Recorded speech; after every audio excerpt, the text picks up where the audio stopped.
Bees buzzing. Oh, I love it. Okay. Can you tell us a little bit about this installation? Hi, my name is Eugene Dunlap. We are in Muir Commons, the first co-housing community in the United States. And in the early 2000s, we put a large array of solar panels on our roof. So here in the community house, here in the center and on the other side. A little hard to see because of all the flowers. They covered up if you look from below. At one time, it was the largest array of solar in the community.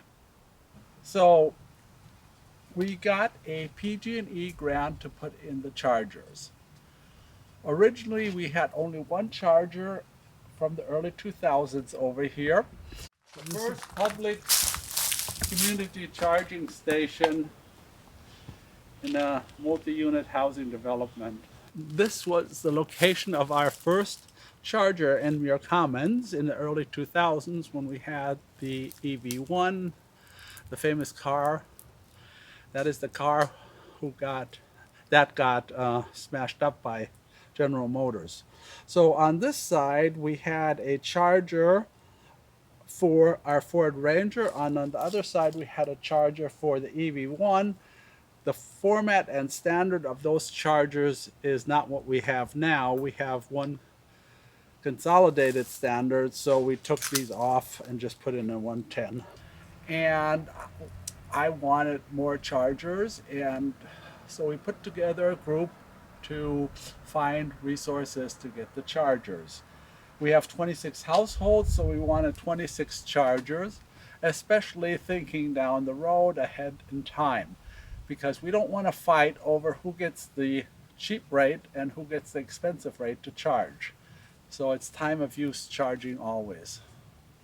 So this was paid for by, as I said, PG&E project. The whole construction was over $500,000. Even EV enthusiasts as I would have never been able to pay for a charger here, because that comes out to $29,000 per charger.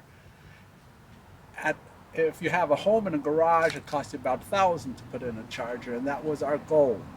So we got PG&E. They had a grant for charging, and we put in 26 chargers. Then we had the Yolo Solano Air District throw in some money to cover the portion that we had to carry ourselves. And at the end, we only had to pay $300-400 per charger, which is a super deal. If you get one of the electric vehicles you get from PG&E or SMUD, $600, $700, $800 to put in a charger. Now you already have a charger, so you're making money. The charger didn't cost you in the end effect anything. We're very lucky that we had this possibility, because we needed a new transformer, everything. I mean, the infrastructure was just not ready to put in all these chargers, because you have to imagine 3 to 4 chargers draw as much, if they're all charging at full capacity, as much as one house. So that would be a lot of electricity.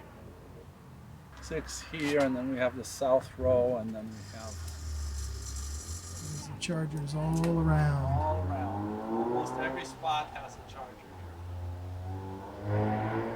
Okay. Wow. You're during the construction, because you're already trenching and everything, so it's much cheaper. But if you have to go in 30 years later, you just have to put in much more effort, work, and costs. We have been driving on sunshine since 20 years. This is our 2019 Chevy Bolt. We leased the car for 3 years. At the moment, leasing an electric vehicle is the way to go, because you get good pricing and you don't have to pay for the whole car right up front or take out a loan. It's a full electric car, goes about 230 miles if you go 60 constant. If you would drive faster, naturally you can go with this car 80, you would cut down the miles, but normally on the freeway At 60, it goes that distance. Before this car, we had electric Spark and a Fiat 500e. As I said, our cars turn over every 3 years because we lease them. It started out with my workplace at UC Davis. They were looking at a car to drive between Sacramento and Davis, a shuttle service for the UC extension. And at that time, there was a small program to get some electric vehicles, and I thought that was a tremendous idea. And we got an electric vehicle, and ever since then, I've been having these cars. And I could count, I have a whole long list of cars from the Ford Ranger EV to the RAV4 EV. So we are in the family EV crazies, but we are very happy with the car. And it's the only car that can drive on sunshine, only electric vehicles.